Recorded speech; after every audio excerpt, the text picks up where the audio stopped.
Welcome to the Walking America podcast. This is our tester episode where we hope to establish some of the formula and rhythm for future episodes. Today we're speaking with Paige. Paige is a former waitress turned fellow adventurer. She's walked across 11 states, clocking in at nearly 3,000 miles as of today, and is an invaluable content creator for the Walking America couple. I met Paige as my waitress, where we bonded over dietary ethics, and shortly thereafter told her to sell all of her belongings and move into a backpack with me. I'm your host, someone who's sticky more often than not. Welcome to the podcast, Paige. Thanks for having me. Of course. So I thought we'd just kind of start off having you tell us a little bit about what you're trying to accomplish. What are we doing right now? Well, we're trying to walk to all 48 states, trying to meet people and integrate with America in a different way, trying to figure out how to be happy and share what we learn on our website and through social media, tell people stories about how much better the world is than we ever expected. Aside from my own influence, why have you actually decided to do it? What drew you to the walk?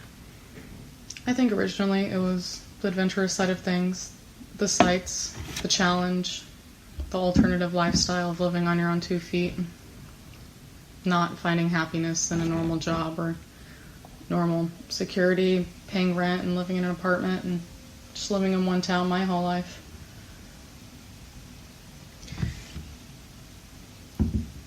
Do you feel like it's provided the adventure that you wanted? I think if I could go back to the mind that I had when I first started, the adventure I wanted was not quite the picture I have now, but it's better than I expected. It's extremely different. I had no idea the involvement that we would have with other people, how many friends we would make, and how much help that we would receive from people we meet on the road. I think I expected more sightseeing adventures, more climbing mountains and looking at the views, but those aren't the things that really get you. It's the meaningful connections that you make. When do you think your picture of what the walk was going to be started to take on new form? Well, day number 1, I definitely started thinking, oh gosh, we're crazy. What in the world are we doing? This is so strenuous and difficult, and I definitely kept all those negative thoughts in, expecting it to be harder at first, and within just a few days we started to meet people and started to shape the idea of what it was going to be in a very different way. I think it was day number 4 we had our first exciting interaction where we got to our first town where we were going to resupply. We went to a gas station, used the bathroom, and I think it was the owner or manager or something there it was a Hunt's Brothers Pizza gas station, and he told us we could go get anything we wanted to eat or drink, and he kept trying to push more and more food on us, and it was just so overly exciting for what it was after 4 hard days of walking up hills in humid Missouri. I wasn't sure how often the good interactions would come after that, but my hopes definitely were on the rise, and day after day we met more people and we started waving at people probably a week or 2 into it, and that definitely made the interactions more often and started to change the perspective. I think when we met our first really good friend Tim, somewhere around 2 weeks into the journey, that definitely was an alteration in perspective too, because he was the first one to invite us into his home and make really good friends with.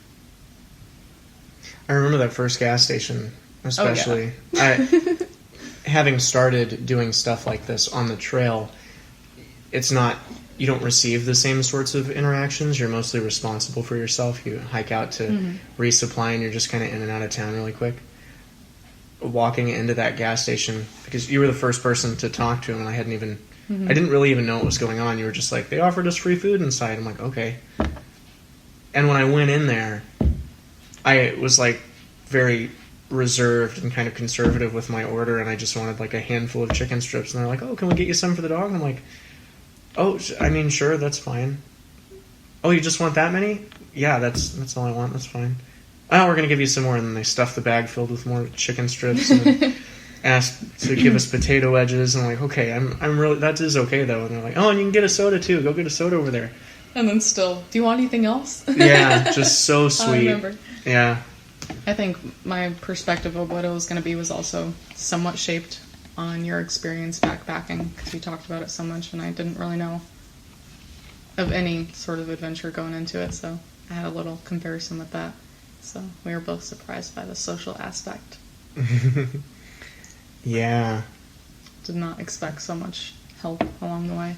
I really didn't either. I feel bad because I almost feel guilty for becoming... It's almost like you can't help but take it for granted eventually. And so now we go through 3 or 4 days without an interaction. We're like, wow, really slow out here. But, I mean, we should really never expect anything from the world, and yet it just keeps giving to us in abundance. Yeah. It's unfortunate that you acclimate to everything, that walking America, being as social as it has made it normal, and almost it makes it hard to remember how special this experience is. You have to remember to be so grateful for everything we're receiving, because it comes so often. It just becomes the life. This is just what it is. Making friends every day or every few days, and yeah, we've received so much. Yeah, it's like, because you're kind of locked in to the immediate experience, it has that way of ripping you into the present moment. You kind of just ebb and flow with everything that immediately comes to you, and you don't have the same time to look back retrospectively. Mm-hmm. But man, looking through our social media really puts it into perspective. Like, this is not normal. This is really pretty incredible, this thing that we're going through right now. Well, not just the people that we're meeting, but the variety of people that we're meeting, and the variety that's out there in America. Yeah. I think it doesn't just become normal, but we're also just constantly either setting up camp or looking for the next spot, or we're walking down the road. Just so much stimulation and so much experience going on that you don't too often get time to reflect and think about how amazing the experience has been. I have the same thing too, even though I'm doing the social media. Sometimes I'll scroll through a few of our posts and look at all the pictures of the friends we've made, and I'm like, wow, I know I just did all that, but it's still like a reminder to look back at it and be like, oh my gosh, that's just so many people in just the last month that we've made good friends with and been helped by. Yeah, it feels like a year's worth of experience has been had in just a month. Oh yeah, definitely. Especially the last few. Yeah. So what's been one of the biggest struggles for you along the way?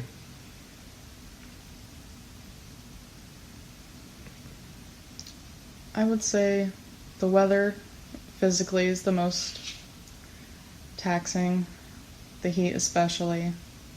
And mentally, I think just not having any permanent like family or friends around, even though you can make a new friend every single day, you hang out with them for probably a day, at the most a few, and then you have to say goodbye for a really long time.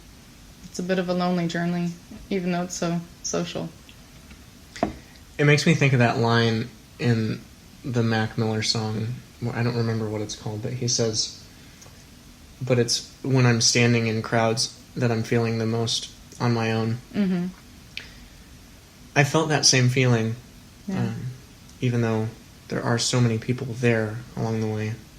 And a lot of people are very excited about the journey, and of course I'm happy to talk about what we're doing and tell them our experience, but it's not a ton of the time that you're getting really deep and becoming lifelong friends. Although we've made quite a few in the last few months, but it's not quite the same as talking to those like at-home friends every day. Yeah, I will say though that it does feel like there is a solid there's a solid few people that I would consider to now be lifelong friends that we've made on the journey. There are some people that you just click with in a different kind of way. Yeah, you guys know who you are.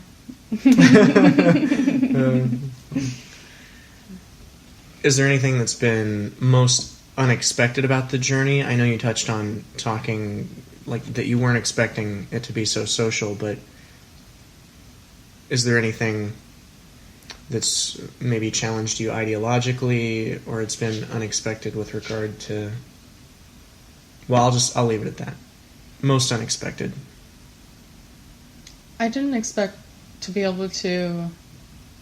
Not that I'm super confrontational, would not get along with people in general, but I didn't expect to get along to the degree that we do with people that are so different from us. It's amazing how much common ground you can find if that's what you're looking for, if you're just trying to find things to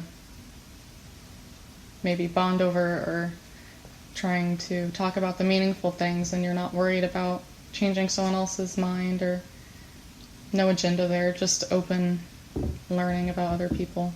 It's been cool to see people on different political sides or religious sides of things and always be able to find common ground. I think people are much better people at heart than expected. I think for the most part we're all trying to do good. We just are all struggling to figure out how. Yeah.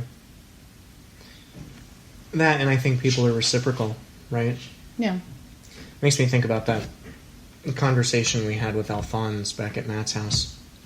For those of you who don't know or haven't heard this story, someone who had taken us in, who was a fellow traveler themselves, while we were there and we were at their local bar, this guy pulls up on a recumbent bicycle in a Hawaiian shirt, if I recall, and just came out with this very interesting accent that I couldn't quite peg. Hello, I'm Alphonse. And he was a psychoanalyst from Austria who had actually gotten into psychoanalysis specifically because his father had been a Nazi.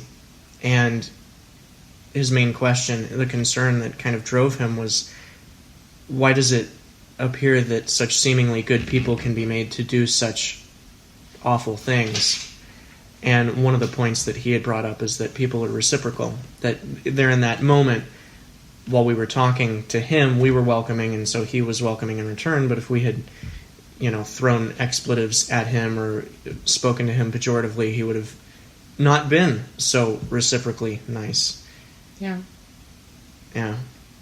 But I mean, it's kind of a lesson to all of us. There's no reason to draw all of the distinctions that we're drawing. We can appreciate one another for each other's differences if we can only recognize that within most of us, or that we can see within the individual, despite the differences, their differences exist because they are still working to do the right thing. They're still working toward the good.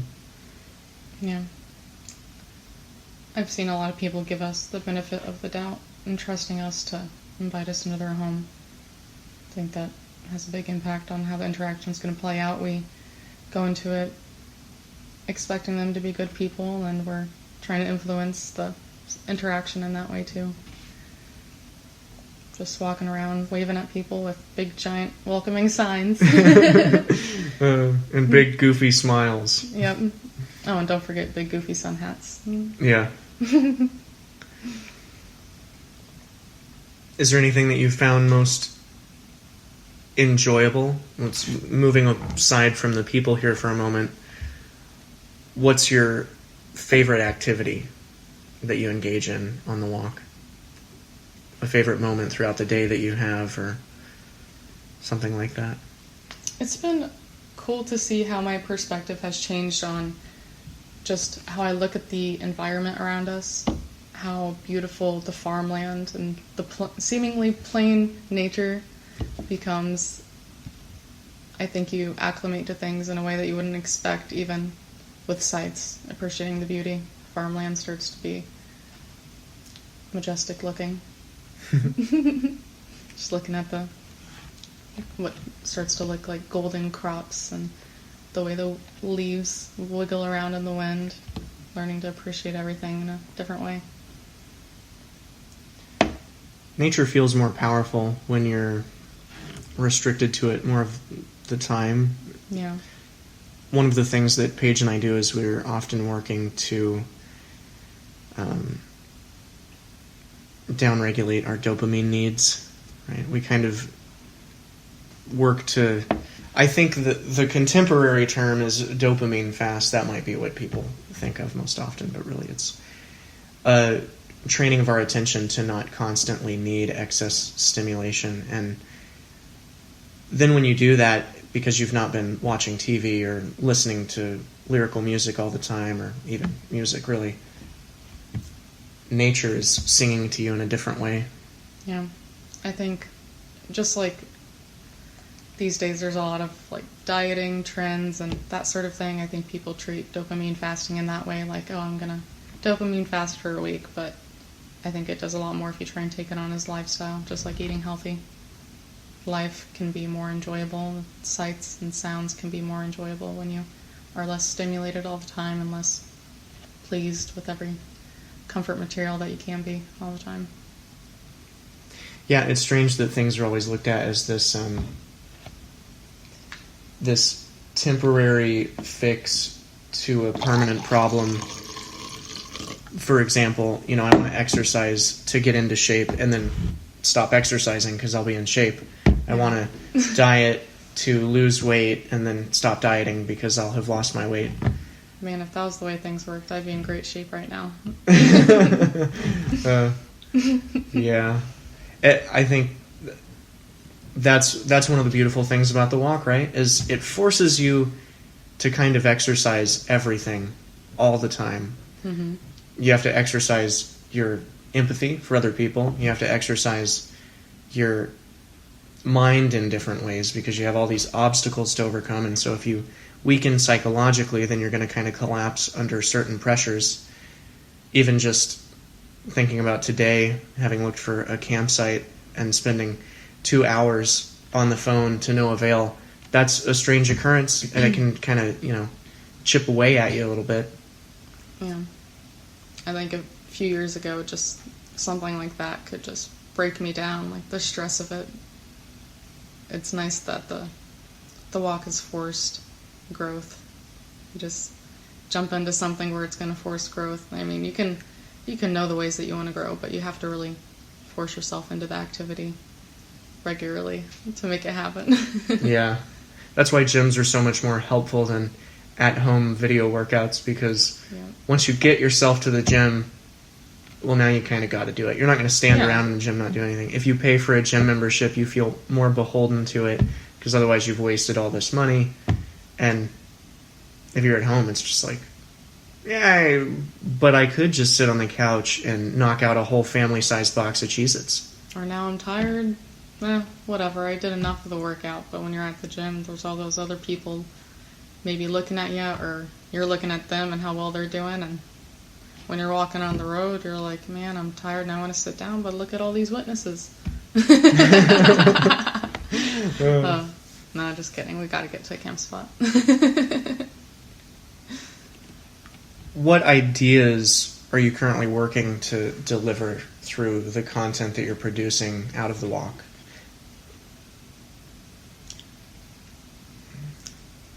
I've wrote a lot about how to be present, how the walk has helped train my mind to be present with the nature, and letting go of security, because security doesn't always bring happiness and sometimes even gets in the way of it.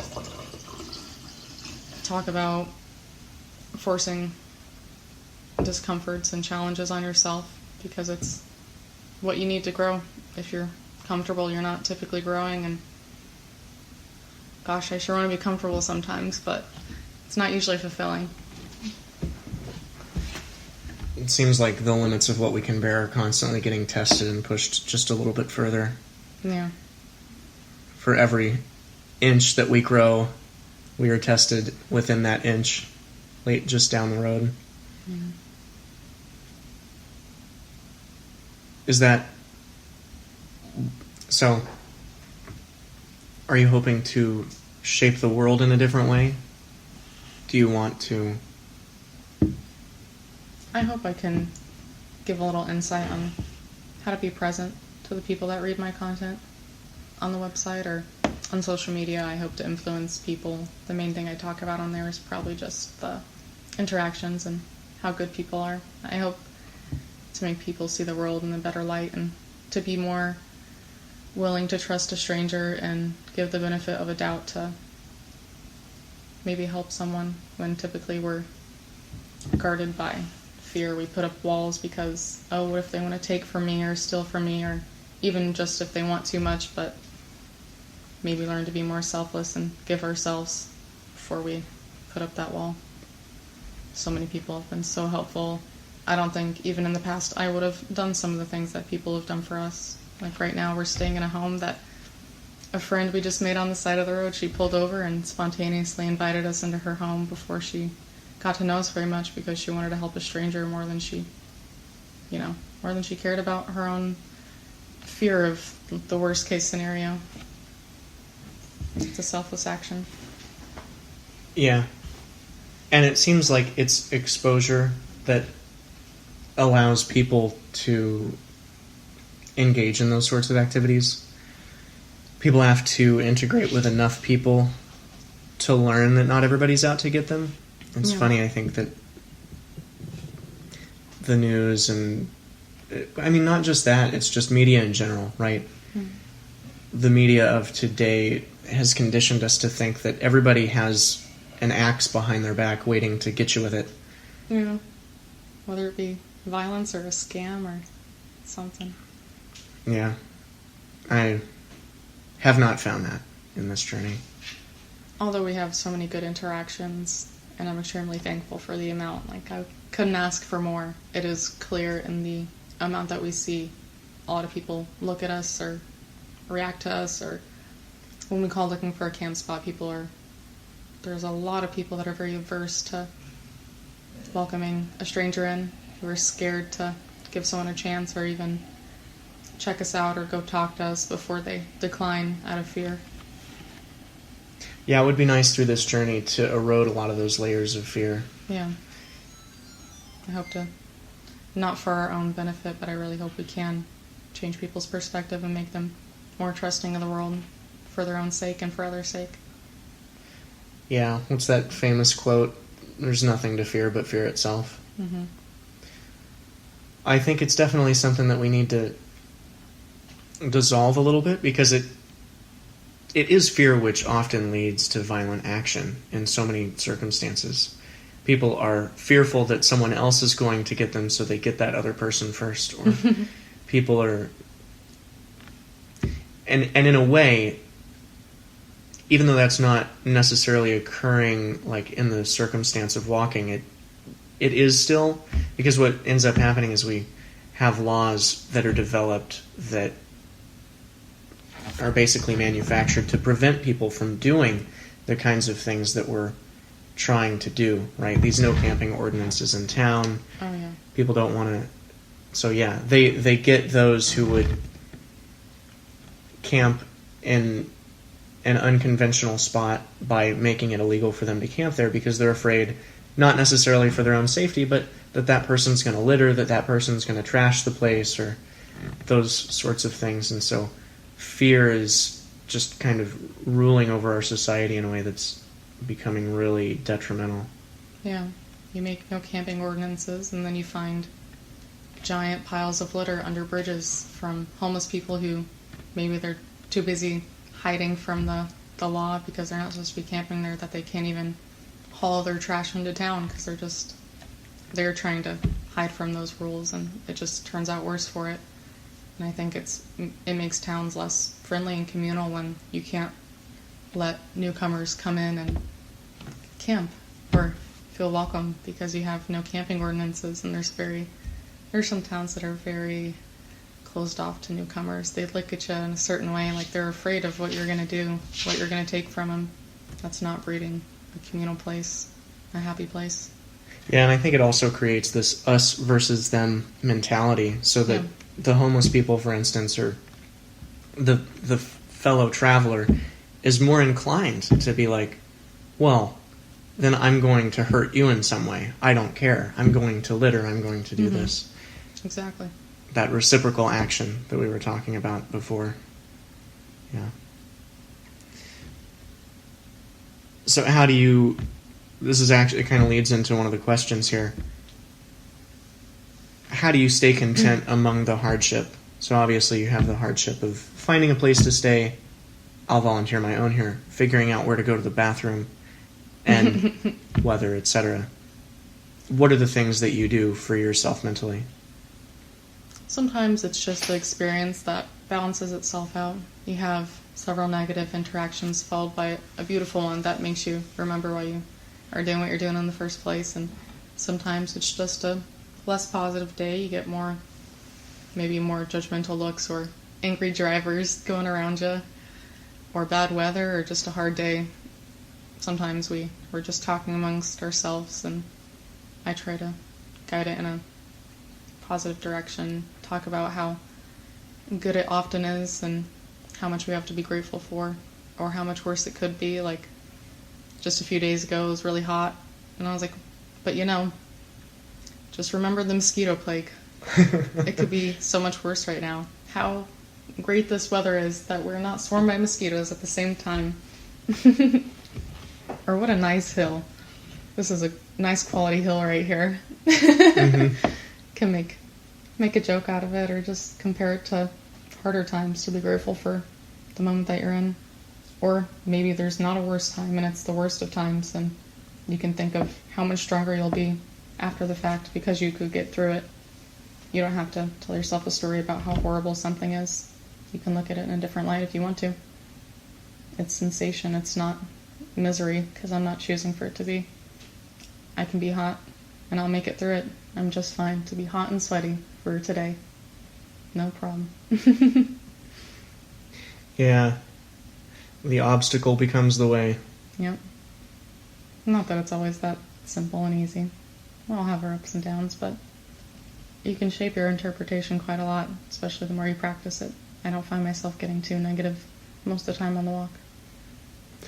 I think for me, one of the earlier things you had mentioned is probably the number one thing that I attempt to do, is setting different reference points. Mm-hmm. You had said the heat, it's not as bad as the mosquito plague. Mm-hmm. Even when you're undergoing the worst hardship that you've encountered so far, you can always think about how much worse people have had it in the past, right? Yeah. One of the things I often think about is what the original people that traversed a completely undeveloped country had to deal with. You know, the wagoneers and pioneers. I think about some of the off-road traipsing through the forest and stuff that we've done. The mosquitoes, for instance, during that plague, they're so much worse in the forest than they are even on the road that's only 20 feet away from the forest. And that's just everywhere for them. Yeah, roads are such a safe haven in a way, mm-hmm. even though there are vehicles hurtling toward you at deadly speeds. The road feels like a sanctuary in a lot of circumstances. Even just 100 years ago, the amount of technology that we have now that we didn't in the past, like Google Maps to find our way, just to find what direction we're going, or find a camp spot, or having a nice propane camp stove to cook on versus having to build a fire, or how heavy the equipment used to be versus all the lighter options now. There's just so many resources. Oh, especially grocery stores and water sources. Right. That's a huge deal. It's still heavy, but I can't imagine carrying several more days than we already do at a time. Yeah.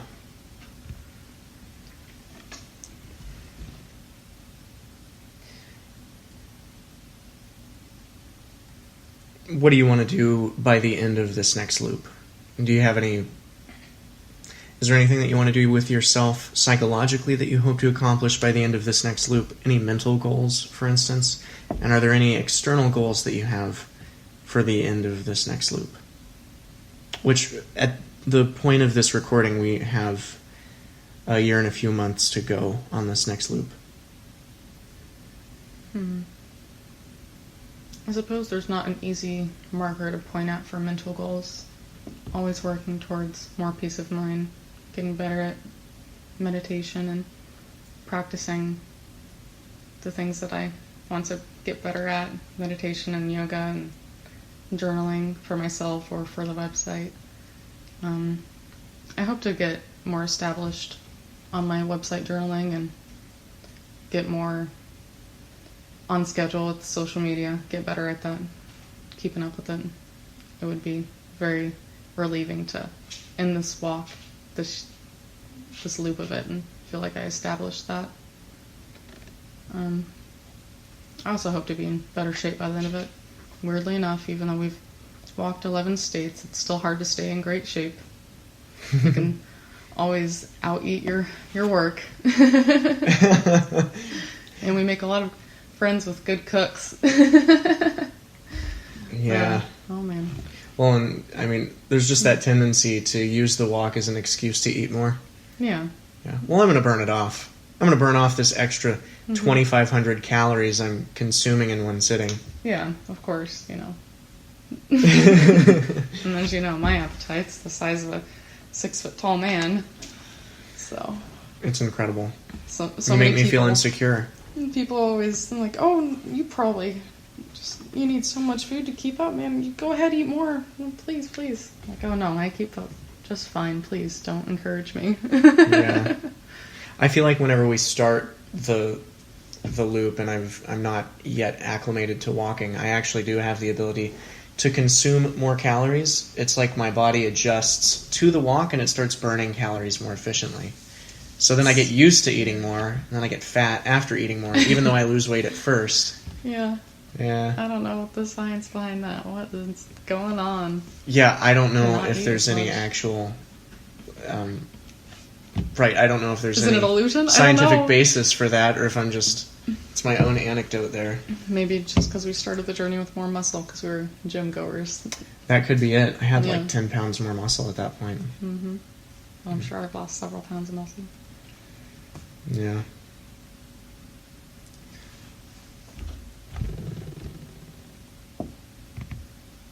Are there any thoughts of your own that you want to volunteer? Is there anything that comes to mind that you feel should be shared with the world while we're having our own personal podcast between one another?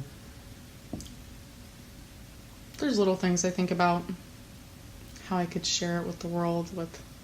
I already have so many things I'm trying to tell people about that I think are good practices or goals, like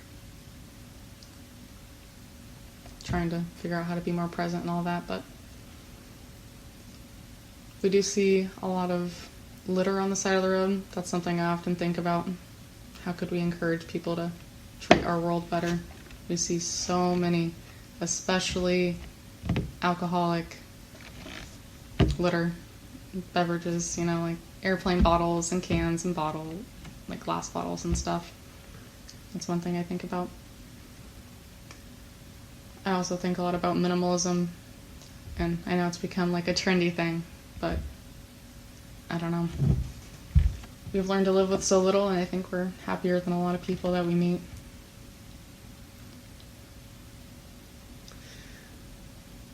Yeah. I find it... I don't know if fascinating or confusing is the right word. There are so many people that we meet that I think, if asked the question, "Are you happy?" they would answer yes. Yet, if asked the question, "Are you content?" they would hesitate. Yeah, maybe. I think I would have even said yes, I'm happy years ago if someone asked, but now that I've experienced life so differently, I don't look back and think I was happy. It's also about the perspective, the variety of happiness that you felt, or contentment. I think people could be happier to have less and be less comfortable. It sets a different marker. Whenever you have less, everything is a bonus when you do receive it. And also so much stress and discontentment comes from the debt and amount of work that people have to go through just to get to the next paycheck, to the next bill. And we could do with so much less, just about every single one of us, at least here in America. Probably 99% of people could live with so much less stress, and you might realize you get rid of your nice car and just get a cheap, crappy, rusty old bucket and realize that it's not bringing you any less happiness. if your mind's in the right place and you're not focused on having the pretty or up-to-date thing for looks, it gets the job done, and now you don't have to work X amount of hours more a week to keep up with that payment. We have so much more than we need.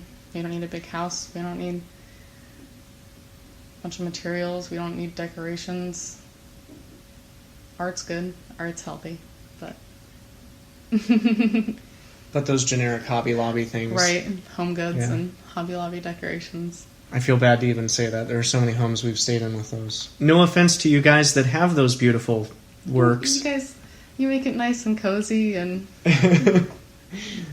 homey. Yeah. No, I think it's I think that sort of stuff is better than nothing, right? Mm-hmm. But we could have art in homes that is, it's not even just like scenic art, but it's interesting art. Mm-hmm. We could have pretty interesting art. Oh, and kind of related to this, I also think a lot about how nice it would be if we could influence people to support more small businesses and reused items like thrift shopping and antique stores and that sort of thing, and stop supporting big corporations that aren't doing anything to help the world as much as we can. If we could all start shifting the way we spend our money in that way, the world could be a much better place. More families could be supported by businesses and by their own businesses, not paying for corporate top CEOs to buy new yachts and all that. Yeah, I have this absolute illusion of the food that I buy, which is more expensive at locally owned markets and businesses, as being more valuable, even though it's like basically the same. Mm-hmm. Yeah. But you're supporting this family, not this who knows what, who's probably sitting in an office while all the poor people are doing more work than they are. Yeah, I feel that I even think about it differently, like that I can get by on less food. That this food will be... It's not really a logical thought.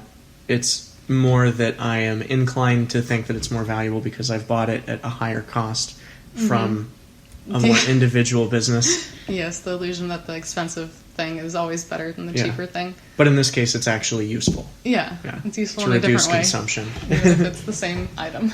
Right. And we've met a lot of small business people.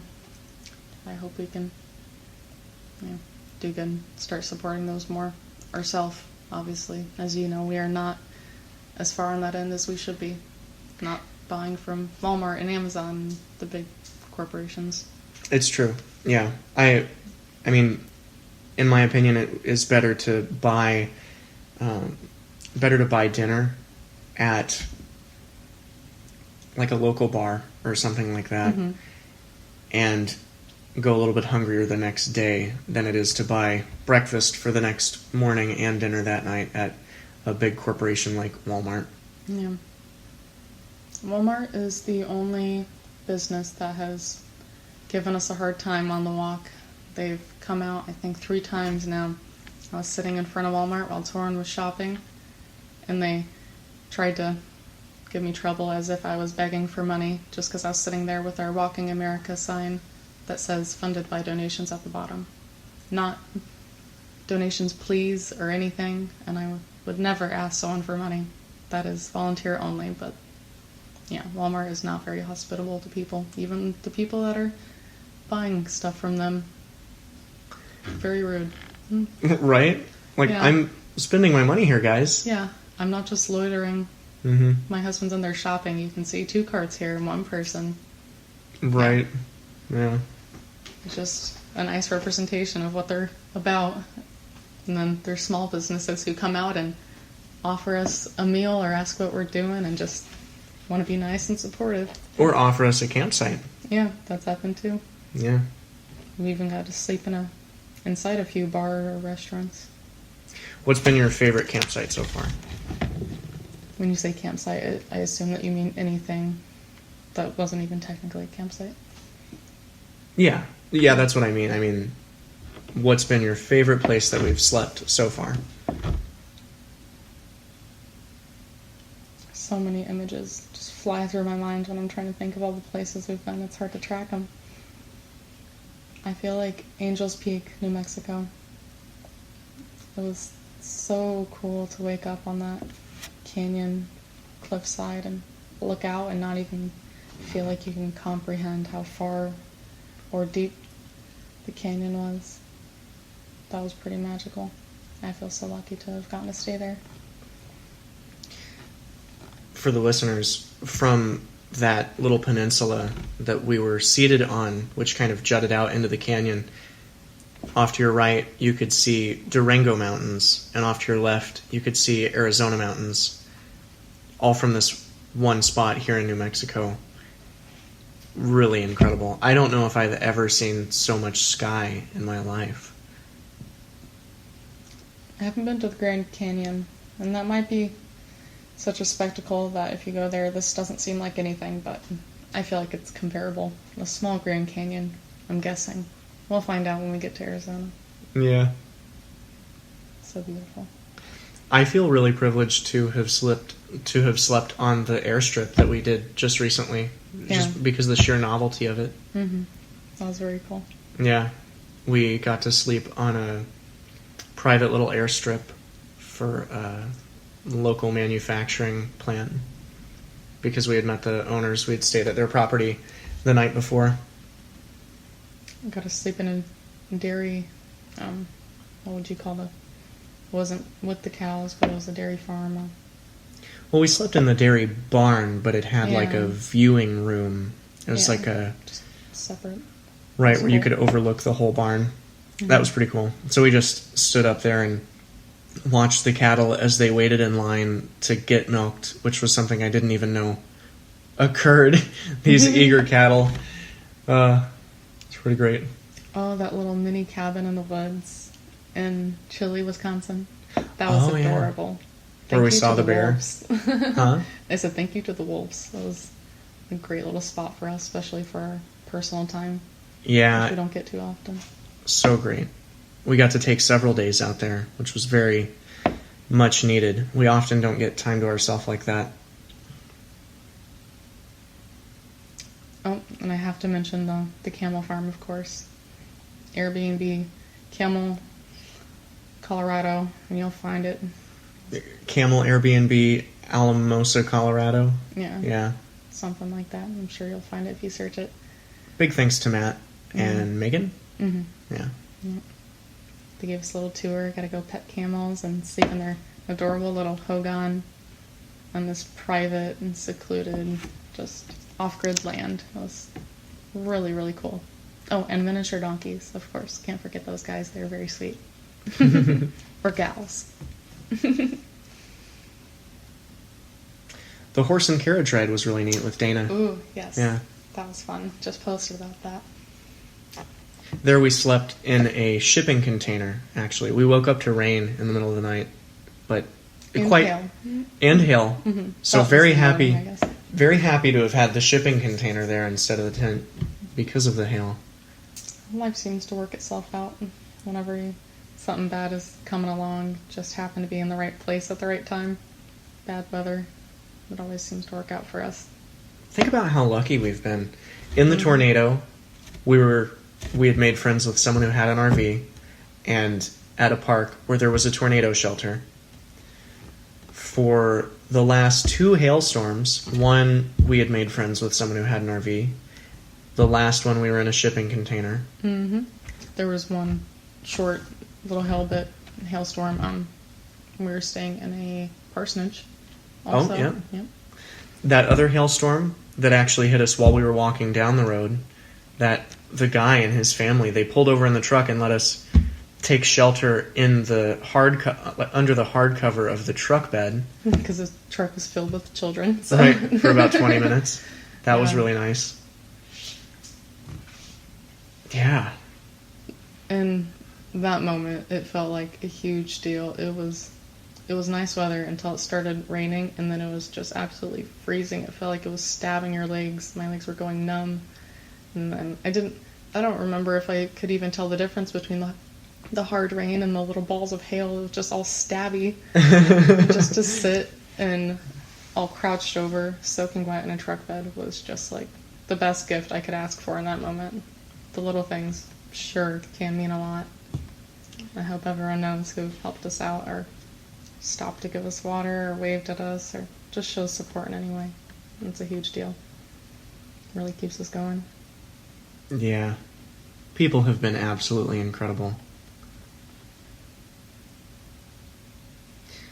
I feel like that's a good note, probably to close on.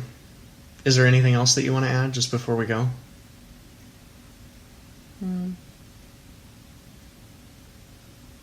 Life is all about interpretation. You can always shape the way you see the world to see it in a more positive light. And think about what you have and how much worse things could be. Think about all the good people you have in your life, not all the bad ones. Think about how much you have and how happy you could be with, like, all the things you have is a bonus if you think about going without any of it. You could be homeless or starving, and you have a shelter and food.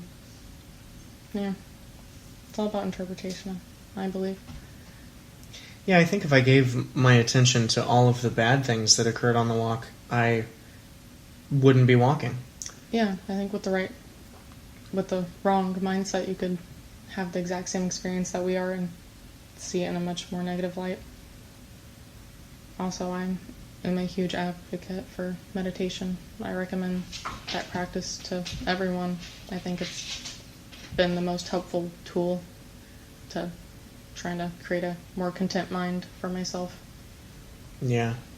Having the ability to direct your attention to things which will benefit you or shape your interpretation in such a way that it causes you to grow or you manufacture a positive situation out of what many would consider a negative situation is an invaluable resource, not just for people who are walking, but for anybody in the world, no matter who you are. The most valuable thing you can probably do for your own contentment is to figure out how to place your attention on the appropriate stimuli. And for me, it's often not focusing on the thing exactly, like focus on the sensation or that, but just to try and bring yourself to the present moment. When you think, woe is me, and just thinking about all these negative things going on in your life or problems you have, if you just bring yourself to the moment, it's like, most of the time it's not that bad. You're like, yeah, my body's a little hot and a little sore, but if I just sit here and breathe and feel that I'm here in this moment existing, life is pretty good. Just look at the beautiful clouds above me. Look at this healthy body I have, this capable body. I could have so many different circumstances that could make this moment worse, and here I am, just existing. I'm not being tortured, I'm not sick. Life's good. And I imagine if we didn't undergo some of those sensations naturally, we would actually be happy to indulge in drugs which were manufactured to deliver those sensations, like the sensation of being exercised and hot. And if you think about some of the things that drugs will do to us, they're not exactly entirely pleasant. Like alcohol, for instance, is kind of a weird one. I don't know that it's really pleasant in the way that people often consider it to be pleasant if you focus on the actual sensations that it delivers to you. You can almost feel like sick. Yeah. Or just like mentally unwell, the way that it's like, oh yeah, I'm feeling it, I'm getting like loosened up and being silly, but you're just literally dumbing yourself down. But if you imagined starting to feel the effects of intoxication without having drunk anything, you would be like, alarming. Oh, I know. What's wrong with me? What's going on? It would be more unnerving. And so I think that can kind of be superimposed on the difficult things that we go through physically, where we instead look at these just as sensations without the story of, I'm hot, I'm tired, I feel this way, I could feel this more comfortable way. But instead you just let go into the sensation. You recognize it as sensation alone without... You don't fight it. Right, you don't fight it, you just experience it. don't tell yourself that it's bad to be hot. Just feel that you are. Yeah. This is a completely different thing.